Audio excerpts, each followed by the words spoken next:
Assalamualaikum warahmatullahi wabarakatuh. Bertemu lagi dengan Live Via Channel.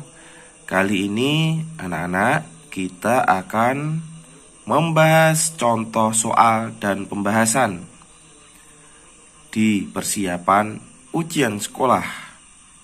Yuk, sebelum kita belajar, mari kita berdoa terlebih dahulu. Berdoa, mulai. Berdoa selesai. Baik anak-anak, kali ini kita akan membahas soal dan pembahasan materi IPA. Nomor 1. Perhatikan rantai makanan berikut: fitoplankton, udang, singa laut, hiu, dekomposer. Ini adalah rantai makanan ya. Perhatikan rantai makanan berikut. Jadi kita disuruh mengisi titik-titik. Organisme yang menduduki bagian mata rantai makanan yang tidak lengkap tersebut atau yang hanya diisi titik-titik yaitu A. Ikan, B. Burung bangau, C. Penguin, D. Salmon. Jawabannya adalah A. Ikan. Organisme yang menduduki bagian tidak lengkap dalam rantai makanan tersebut adalah ikan. Beberapa jenis ikan dapat memakan udang. Kemudian ikan tersebut akan dimakan oleh singa laut, anak-anak. Jadi jawabannya anak-anak ya.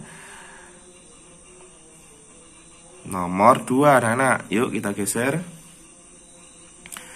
Ketika bertemu dengan predator, landak akan menyesuaikan diri untuk melindungi diri dengan cara A. Melakukan hibernasi, B. Memiliki gigi yang kuat dan tanpa gigi taring, C. Cakar depan yang melengkung, D. Menegakkan bulu yang lancip seperti duri. Jawabannya adalah D. Ya, landak akan menegakkan bulu-bulu yang lancip seperti duri untuk melindungi diri anak-anak ya. Pembahasannya di sini adalah landak termasuk hewan yang mampu menyesuaikan diri pada berbagai keadaan lingkungan. Landak memiliki gigi yang kuat dan tanpa gigi taring serta memiliki cakar tepat yang melengkung berguna untuk memakan jenis makanan dari akar kayu. Ketika bertemu dengan predatornya, landak akan menegakkan bulu-bulu seperti duri untuk menghindari musuh. Adapun saat musim dingin, landak akan melakukan mencari makanan berupa akar kayu yang terkubur di dalam tanah, sehingga mampu bertahan di musim dingin yang panjang. Nah, jadi jawabannya adalah D.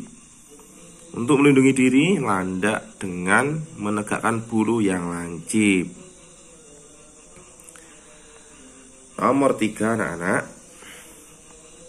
Kawasan pelestarian alam yang memiliki ekosistem asli dengan tujuan penelitian dan pendidikan adalah A. Konservasi, B. Suaka marga satwa, C. Kebun binatang, D. Taman nasional. Dan jawabannya adalah D. Pembahasannya anak-anak, pelestarian alam dapat dilakukan dengan konservasi lingkungan dan sumber daya alam. Kawasan pelestarian alam yang memiliki ekosistem asli dengan tujuan penelitian, pendidikan, ilmu, pengetahuan, bahkan dapat dijadikan tempat pariwisata disebut taman nasional. Jawabannya adalah D. Taman nasional anak-anak. Baik, kita menuju nomor 3. Perhatikan pernyataan berikut. A. Tumbuhan paku tanduk rusa yang hidup pada batang tanaman padi. 2. Tanaman tali putri dengan inangnya. 3. Ikan remora yang hidup berdampingan dengan ikan hiu. 4. Lebah madu dengan bunga. Hubungan antar makhluk hidup sebagai simbiosis komensalisme. Berdasarkan pernyataan tersebut ditunjukkan oleh nomor A. 1 dan 2, B. 1 dan 3, C. 2 dan 3, D. 2 dan 4. Jawabannya adalah B.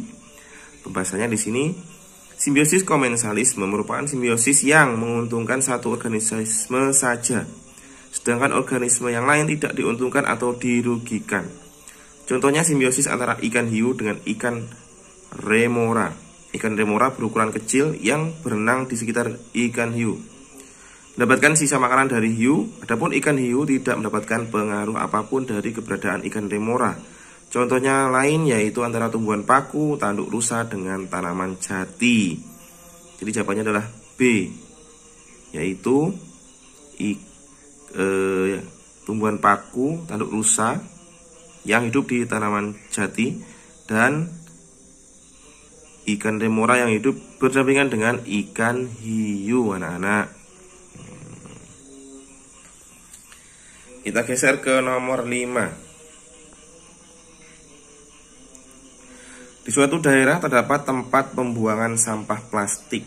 Sampah plastik tersebut dibiarkan menumpuk pada tempat tersebut tanpa dikelola. Jika masyarakat membuang sampah di tempat tersebut secara terus-menerus, maka hal yang dapat terjadi adalah A. Terjadi pencemaran tanah. B. Halaman rumah makin bersih. C. Kesehatan masyarakat meningkat. D. Kualitas tanah akan makin baik. Nah, apa yang terjadi bila mana kita membuang sampah plastik menumpuk tanpa dikelola? Jadi jawaban nomor 5 adalah A. Terjadi pencemaran tanah, ya. Karena sampah plastik itu tidak mudah diurai atau mungkin sulit diurai. Proses penguraiannya sangat lama, ya, tidak bisa diproses oleh organisme yang ada di dalam tanah, anak-anak. Jadi di sini jawabannya adalah A. Terjadi pencemaran tanah karena sampah plastik tidak mudah diurai oleh organisme dekomposer di dalam tanah. Baik anak-anak, itu tadi adalah contoh soal, ya, hubungan antara makhluk hidup dengan lingkungan, dan disertai dengan pembahasannya juga. Semoga bermanfaat anak-anak. Semoga bermanfaat ya untuk persiapan kita menuju ujian sekolah. Baik, terima kasih. Sampai bertemu di video-video selanjutnya untuk persiapan ujian sekolah. Semoga lancar dan sukses. Assalamualaikum warahmatullahi wabarakatuh.